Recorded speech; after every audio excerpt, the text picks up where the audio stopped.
Hello, inner work എന്നത് divine DFനെ ഏൽപ്പിച്ച ഒരു ദൗത്യമാണ് അല്ലേ? ചില DFs അത് ചെയ്യുന്നു, ചിലർ മടി പിടിച്ചിരിക്കുന്നു. DFs ഇന്നർ വർക്ക് ചെയ്യുമ്പോൾ യൂണിയൻ നേരത്തെയാകും. പക്ഷേ DF മടി പിടിച്ചിരുന്നാലോ യൂണിയൻ ലേറ്റായി അടുത്ത ജന്മങ്ങളിലേക്ക് പോകുന്നു. ഒരു DF ഇന്നർ വർക്ക് ചെയ്യാൻ തുടങ്ങുന്നതിനും ഒരു ഡിവൈൻ ടൈമൊക്കെ ഉണ്ട്. ആ ടൈമിൽ മാത്രമേ DFന് ഇന്നർ വർക്ക് ചെയ്യാൻ ഉള്ളിൽ നിന്നും തോന്നലുണ്ടാകൂ.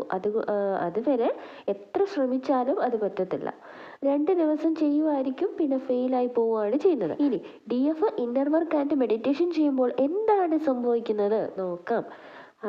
ആദ്യമായിട്ട് ഈ മെഡിറ്റേഷൻ ചെയ്യുമ്പോൾ ആദ്യം DFന് സ്വയം ഒന്ന് കോൺസെൻട്രേറ്റ് ചെയ്യാനായിട്ട് സാധിക്കുന്നില്ല. കാരണം കണ്ണടച്ചാലും തുറന്നാലും DMൻ്റെ മുഖം മാത്രമാണല്ലേ. എന്നാലും അവർ കണ്ണടച്ചിരിക്കും. ചിലപ്പോൾ കരയുമായിരിക്കും. DMനൊപ്പമുള്ള സ്നേഹമുള്ള നിമിഷങ്ങളൊക്കെ ഓർമ്മ വരും, സന്തോഷം തോന്നും, മിസ്സിങ് തോന്നും അല്ലേ. അടുത്ത കാര്യം, അങ്ങനെ കുറച്ച് നാൾ കഴിയുമ്പോൾ മെഡിറ്റേഷനിൽ ശ്വാസം ഉള്ളിലേക്ക് എടുക്കുന്നതും പുറത്തേക്ക് പോകുന്നതൊക്കെ ശ്രദ്ധിക്കാൻ അവർക്ക് തോന്നുന്നു. അങ്ങനെ ശ്രദ്ധിക്കുമ്പോൾ പതുക്കെ പതുക്കെ DMൻ്റെ ചിന്തകൾ മാഞ്ഞു വരുന്നു. ആ ചിന്തകൾ തുടങ്ങുമ്പോഴേക്കും അവർക്ക് ഉള്ളിലൊരു ആശ്വാസം തോന്നി തുടങ്ങുകയാണ് ചെയ്യുന്നത്. ഒരു ശാന്തത അനുഭവപ്പെടുന്നു. ഈ ഒരു ശാന്തത കിട്ടാനായിട്ട് അവരുടെ മനസ്സ് വീണ്ടും വീണ്ടും മെഡിറ്റേഷൻ ചെയ്യാനുള്ള ഒരു ടെൻഡൻസി കാണിക്കുന്നു. അടുത്ത കാര്യം, ഇങ്ങനെ അവർ മുടങ്ങാതെ മെഡിറ്റേഷൻ ചെയ്യാൻ ശ്രദ്ധിക്കുന്നു. അങ്ങനെ ഉള്ളിൽ ആശ്വാസം കണ്ടെത്തുമ്പോൾ കുറച്ച് നാൾ കഴിയുമ്പോൾ എന്ത് സംഭവിക്കുന്നു അറിയോ? അവരുടെ ആത്മാവുമായിട്ട് കൂടുതൽ കണക്റ്റായി വരുന്നത് പോലെ അവർക്ക് ഫീൽ ചെയ്യുന്നു.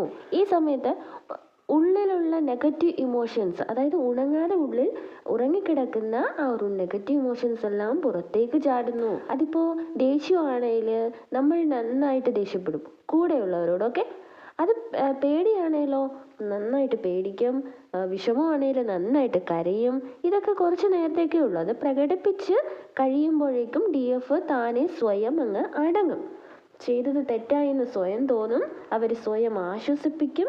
DFൻ്റെ ഉള്ളിലെ നെഗറ്റീവ് ഇമോഷൻസ് എല്ലാം പൂർണ്ണമായിട്ട് ഇല്ലാതാകുന്നത് വരെ ഇതിങ്ങനെ സംഭവിച്ചുകൊണ്ടേയിരിക്കും. നെഗറ്റീവ് ഇമോഷൻസിനെ എക്സ്പ്രസ് ചെയ്യുന്നതും ഒരു ഹീലിംഗ് പ്രോസസ്സ് തന്നെയാണ്.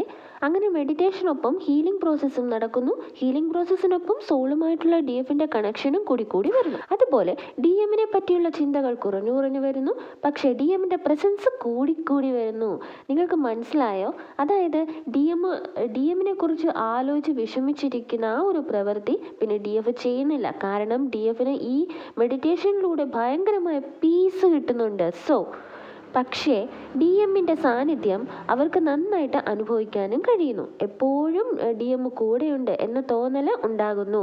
അതോടൊപ്പം ഡിവൈൻ്റെ ഒരുപാട് ടെസ്റ്റുകളെ നേരിടേണ്ടതായിട്ടും വരുന്നു. ഫുള്ളി ഹീലായി കഴിഞ്ഞാൽ മാത്രമേ DF സ്പിരിച്വലി അവേക്കൻഡ് ആയി കഴിഞ്ഞു എന്ന് പറയാൻ പറ്റുള്ളൂ.